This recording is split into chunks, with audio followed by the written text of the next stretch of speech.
Welcome to the Energized Leader Podcast. Mensur, I'm so glad to have you on the show today. Hey, thank you so much for having me. Well, I am so intrigued by your story. So, we're just going to dive right in, and I want you to tell people your story, and then we'll just kind of go from there. Sounds great to me. All right, go for it. Well, some of it you might know by from the bio that I sent, but started my journey, in Bosnia, my homeland, so to say, close to my heart. That was born and had all of these circumstances, horrific circumstances, I might add, that kind of took away my childhood. Experienced war. We say war, but it's genocide. It is what it is. And had an opportunity to come with my sisters and my mom and dad here into the United States and pursue this American dream that people call, does it still exist? Yes, it does. And I'm creating my dream, so if I can do it, I know others can do it as well.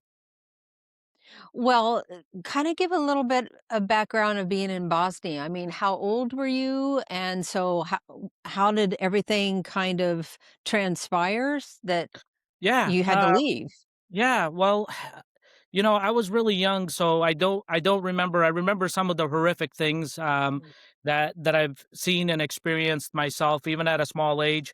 But I was about 5 years old when the war started, and living where we're from, Dad wasn't always home. Right, he was away working on jobs, and he'd come back every couple weeks while Mom stayed home with the kids and worked the farmland and stuff. And then my sisters were able to go to school, and since I was the youngest and, they were older than me, they had an opportunity to go to school, and I was just playing outside, playing with dirt, playing with sticks. That was sort of my playground. You got to use your imagination, and kids are great at this, and find what you can play with. And, about 5 years old is when the war started, and the rest was history. A lot of escape, which built a lot of my identity from a small age that I didn't understand until later on into the process of human development, taking myself through coursework and working on myself.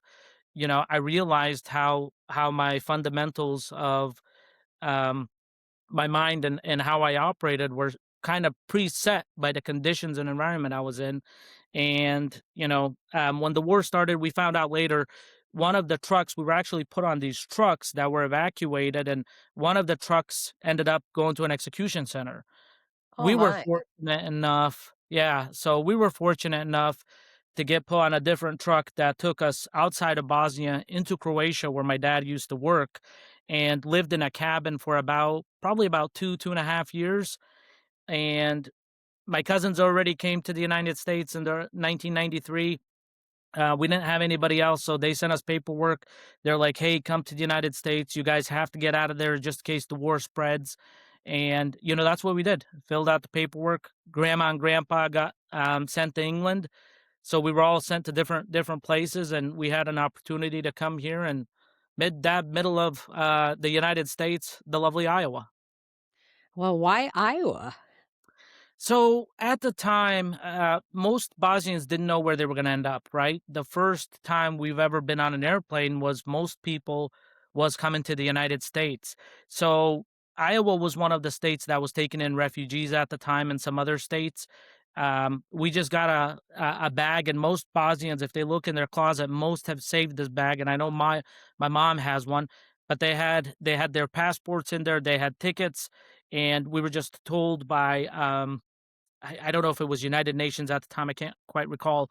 Um, Hold this bag, everything that you need is in it. And that's pretty much everything that we had.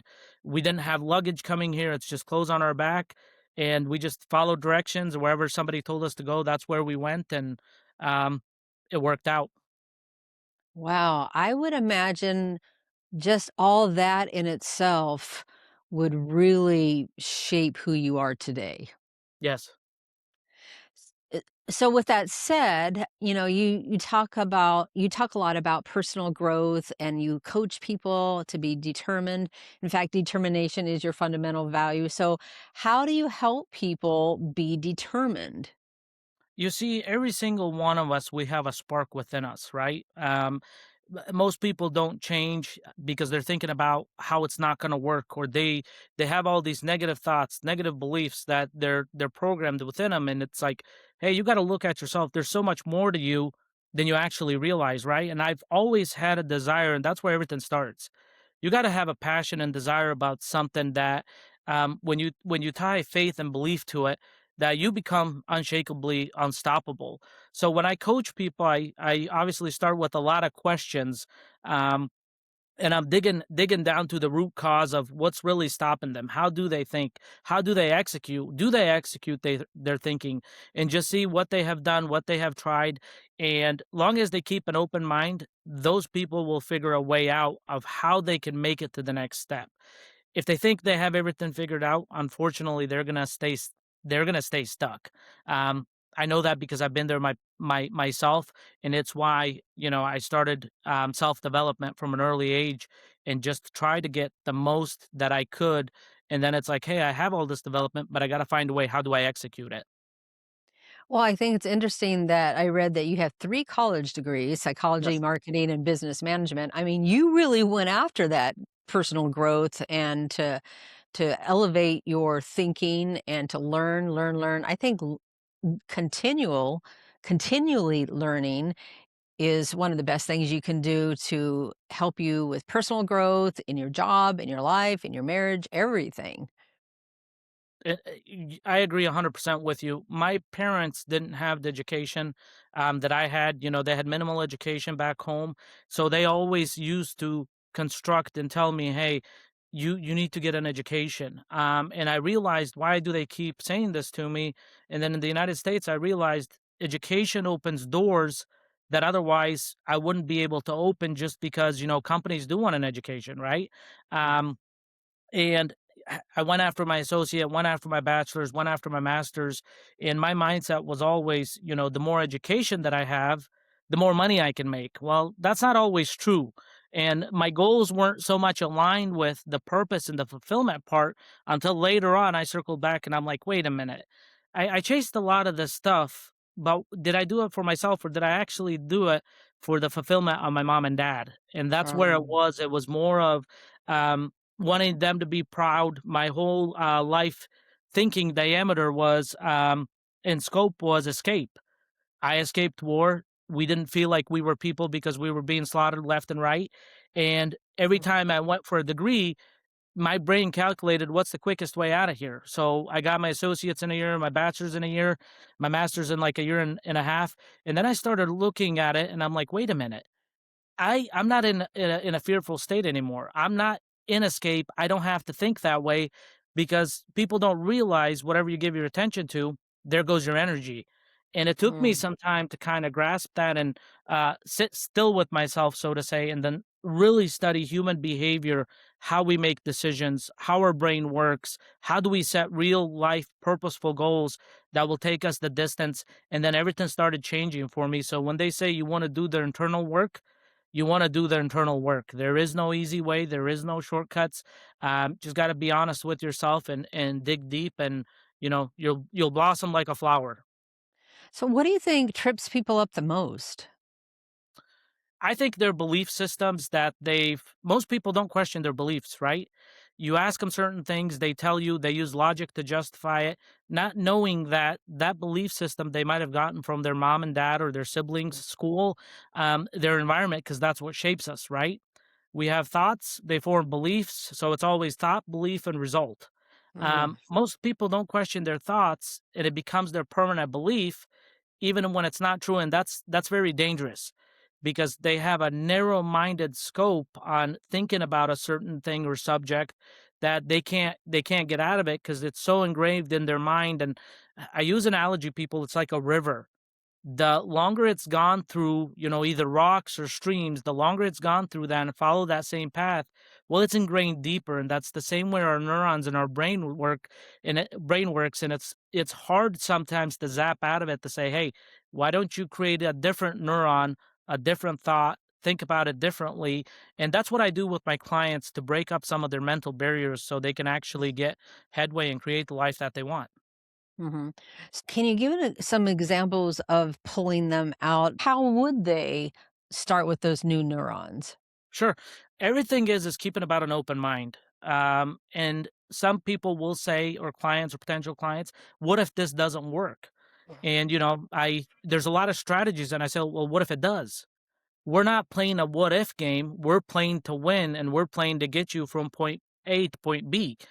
They also have something that they say, and it's a saying: if you create the plan and you work the plan will work you. Well, most people are stuck on trying to absorb everything on the planet that they stop taking action, and action is what actually the feedback that they need to figure out what's working or what's not for them, because not everybody's the same. Now you said that really fast, so I need you to slow down because I wanna write it down, so about Yeah. creating the plan. So say that again. Create the plan, Okay. work the plan, Work the plan. your plan will work you, The plan will work you. and Ooh, it that is gets you to your result. get you to your result. I love that.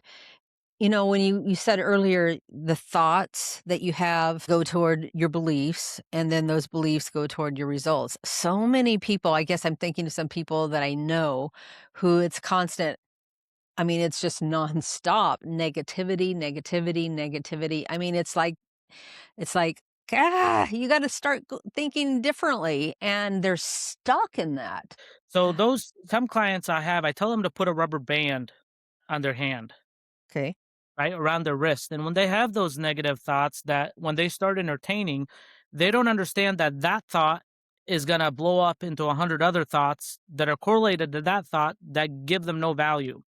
So I tell them to pull that and to zap it so it hurts.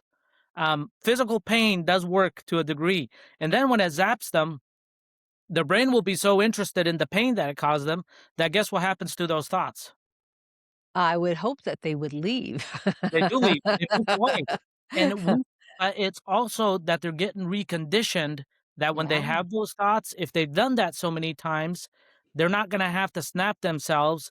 They're going to say, hey, wait a minute, this correlates with this. I can't think this way. And all you have to do is g- be aware and build awareness that you have those thoughts. And it's really not that hard. Listen to how you speak, record yourself sometimes you speak, or have people give you positive, constructive feedback, and look at the words that you use repetitively over and over. Mhm. Wow. Subconsciously, they're Yeah. driven into your subconscious that people are not aware of it, and they repeated it so many times that they're experts in it. That is so true. Oh, that is so good. I'm gonna go buy some rubber bands and give them out. That is so good. Um, so I'm kind of curious too. I noticed that you've competed natural bodybuilder, natural power lifter. So tell me a little bit about that because I would think that that has some kind of analogy or correlation to what you speak about. It does. You have to be determined, and you're never going to get what you want out of life unless you put yourself all in. I always use the analogy that when you're a kid, and this is why I love just seeing how kids, they're just so free. They're running around, they're trying things. When we get older, it's like, oh, what will people think? This and that. But I always use the analogy. Think about going on a diving board. Most kids go up on a diving board. Yes, some kids will back out of it, but if they see other kids do it long enough, they build a belief system that they can do it and they jump all in. And one of my things that I've always been grateful for being just determined and resilient in bodybuilding and powerlifting, because they were some of the toughest sports that I've ever done. But that's also what sharpens me. And people think that if you do what's easy, you're going to get the most amount of benefit. You won't. Mm. It's the hard stuff that actually that gives us those experiences, that gives us those fundamentals that, form an identity and a stronger belief system, because we actually went maybe against, hey, I didn't think I could do this at one point in time. And that's how I started out. I'm like, I can't do this. I don't know how to do it. But then I seen other people at the gym, and they signed up for competitions, and I'm like, "Hey, what does it take to be on stage?" And they're like, "Well, this is what it takes." And I'm like, "Well, is there a coach or somebody I can work with?" And I went all in on myself and didn't know what the heck I signed up for at the moment in time. Did you eating regret it that first time you were lifting? um What was going through your brain when you thought, "What have I gotten myself into?" I think that dieting, so for bodybuilding, it's, 4 months of consistently eating the same food, watching your time, weighing your food. It built so much resilience. Everything else felt real easy.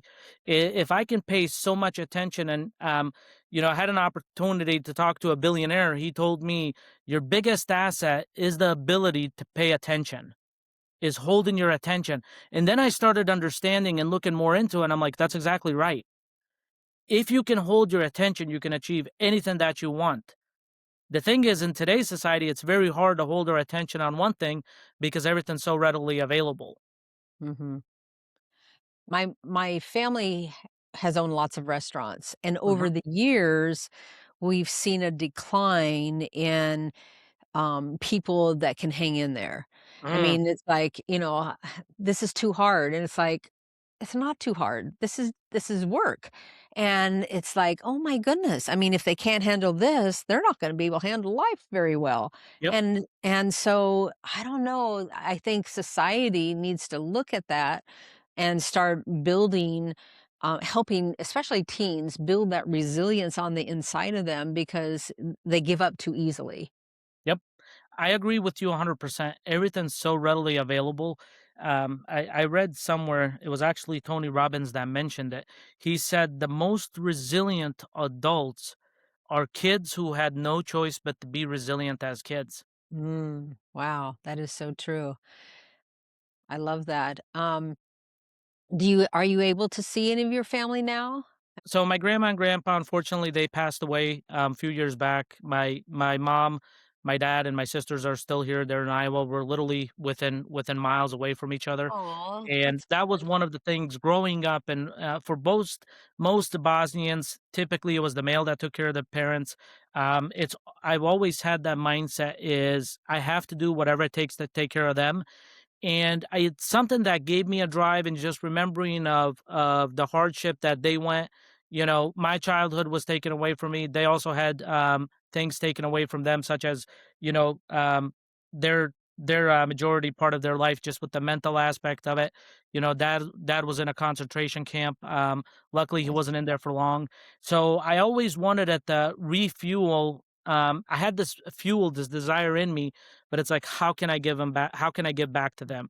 Wanted it to buy them cars, wanted it to buy them a house. And it was just something that, when I told other people, they didn't understand that this is what drives me. And we all have something that drives us.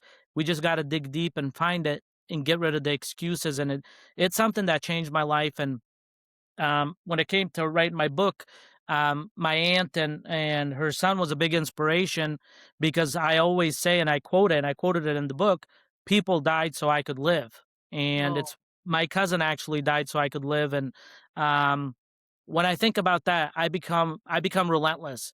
I don't think about how something's going to stop me. It just my brain does not engage in that. I don't care if people say, he might be arrogant, he might be ignorant. When you have and when you understand the goals, you have to understand that God gave us a gift within us that we have the ability to create. That's just the way it is. And if you use it, you can create wonderful things, such as the life that you want. You can help people change their life. You can give back to community and people. And, I'm just grateful for every moment because I know it took everything to build me and make me who I am here today. oh, that is so inspiring. And just thinking about your cousin. I mean, oh, what was his name? Osman, Osman. I remember briefly he was talking to mom before we came over here, and gosh, he was probably maybe 17 years old at the time. And mom was telling him, "Hey, if you go to the battlefield, there's a chance you're not going to make it." Mm. And he said, "Whatever it takes, I'm going." And I think it was, gosh, within maybe a week or two, we found out that he was Mm. killed. Oh, I'm so sorry about that. The sign behind you says simply motivated. So, can you give all the listeners and those that are watching on YouTube three ways to be simply motivated? One way is have something that you're working towards because when you have progress, you have fulfillment. You won't be fulfilled until you have progress. Number two, find something that really, really inspires you. And the reason I say that is we'll never change unless we have a chemical reaction within ourselves that changes. And the first way is changing our physiology. Sometimes people say, hey, motivation doesn't work. And I tell them, maybe you're using it wrong. Nothing works alone. And I try to use an analogy of a car, right? The motivation's like a battery, it's just a spark. That's all it's supposed to do. Everything else is the discipline, the resilience, and everything else that comes with it. So it's like putting a picture together. You need all the little pieces to create one picture. You see, and that's how I think about it. And I think number three is surrounding yourself in an environment that's going to push you to grow so you don't fall back on, I used to do this. This is not going to work. You want somebody that's more experienced than you because they're going to help you grow your own mental awareness because they have more experience. And that's kind of how I cut the gap on my coaching was I wanted it to work with some of the best coaches because they had experience and I had the money. So it made sense to me. I'm like, hey, I should invest with these guys. They're going to give me nuggets, not just for myself, but I can use that to help my clients. I love that. And I love what you said when you were wanting to buy these things for your parents. You had a why. You had a real purpose. And I think Mhm. a lot of people don't have that why or they don't have that purpose and so there is no motivation. And so I think everybody needs to pause and reflect and think about what is my why? Going to get me up in the morning. So, A good question to ask when people say, hey, this is my why, a good question to ask them, is that your temporary why? ooh, If talk it's a about that. temporary, I like that. so we all have things that we want, right? And I always tell people it's great to have a fantasy because everything's created in the mind first. But to move it from fantasy into reality, it requires a plan. That plan requires a strategy. So what that means is you're taking it out of your head, you're putting it into paper because your brain doesn't want to do things unless it knows what's coming ahead. You know, we have this fear factor in us that, oh, or they say that's impossible. Well, it's, going to the moon was impossible once. Having a computer in our hand was impossible once, but somebody said, "Hey, I'm going to create this." You see, so it's like, "Hey, is this a temporary why?" And taking a course with Bob Proctor, he talks about how do people set their goals, and he talked about three types of goals. People set a goal that they know they can hit. That was me with my college degrees. Another uh, second type goal is people think that they could hit it if they just put a little bit more effort in it, and that's maybe thinking that they can't achieve something and they go ahead and do it and then they achieve it. And then the third one is once in a lifetime type of goal. And he said, this one's once in a lifetime type of goal. And when I sat there, I literally sat for a day, even though I knew the answer, I didn't want to accept it. That's because I wasn't accepting myself. And it was a lot of it, how I was conditioned, how I was brought up, um, the mentality around, hey, can you achieve this? This is what happened. Can you talk about this? So a lot of those things, and I started thinking, I'm like, you know, Bosnians don't have a motivational speaker that I want to be on a global level. And then soon as I said that, every negative thought came with it. My culture doesn't believe in it. I'm not going to make it. I'm going to get criticized. And, my coach was telling me, he's like, are you willing to go through all of this stuff? All of these excuses that you made up in your head? And I'm like, well, they're not excuses because I know what my people are like. And he's like, correct. But he's like, if you look at other people that have gone down your route, they had people that didn't support them, but once they got headway, those people turned around, and that's exactly what happened to me. And I was blessed, and I'm like, you know what? My purpose and my why is so much more stronger. It's so much more resilient. Just talking about it just puts this energy in me. It's so much more weight than anything anybody else could tell me. And that's when I started focusing on, what is it that I can build, out of this, not just, for myself, for my people and for the following generation, but how can I make an impact on a global level? And that's why launched Simply Motivated. So, if I read right, you're the first Bosnian American motivational speaker. So I'm the first out of Iowa, first Bosnian American motivational speaker out of Iowa. There's other motivational speakers. I don't think that they do the coaching and the aspect that I do. I think they have a different niche and avenue that they take. But for what I'm building for my business, I'm definitely going to be in the ranks, top at least 10 within the world of Bosnians that are upcoming, with quite a caliber of experience behind them. Why did the Bosnian culture not support motivational speakers? So the mindset, I don't think they've ever had one. If they did, I haven't heard about them. But it's one of those things, the generation was just do what you're told and you don't know anything. That was typically back in the day, that was typically how it was passed, how it was passed down. Now obviously everything's evolving. We have more mental awareness, people are growing, they can see the opportunities and how much we actually get in our own way. And that's not just for Bosnia, it's typically the smaller countries. They can't see the bigger things because they haven't experienced it. And I always say it's just like us humans, we only know what we know. This is why it's important to keep an open mind, because there's always something new we can learn, we can attract. um, Medications are coming out every single day with things that you would have never thought back in the day, or technology, bringing us around the world a lot closer than people ever thought possible, you know? So it's definitely changing, and the support that I'm getting, it's tremendous compared to where I started, years back to now. It's crazy the turnaround, and now I understood what my coaches were telling me ahead of time. And sometimes it's good that we can't see things, um, because it's how we filter reality. Sometimes we don't know it's just our reality and not the big picture, so to say. Oh, you know what? You have been such a motivator for me today.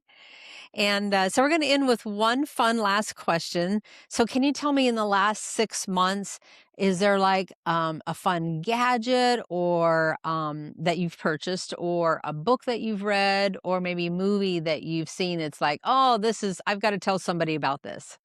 Well, since I'm here, I'm really proud of not only my book. So this came out. Uh, Yes. I also got something with it, which I'm very happy about. It's the award that I actually became a published author, award-winning author. Um, and it's just something, for me. The book is not designed to make money. I want people to be able to read it. I want people to be able to take nuggets that I put in the book, at least take at least one thing, if it can touch one person, where they take a nugget and say, hey, I'm going to use what he said to work on one thing that can help change my life. you know I have won and done my work. Oh, thank you so much for being on the Energized Leader podcast. You've been an amazing, motivating guest today. Thank you so much for having me. Appreciate you.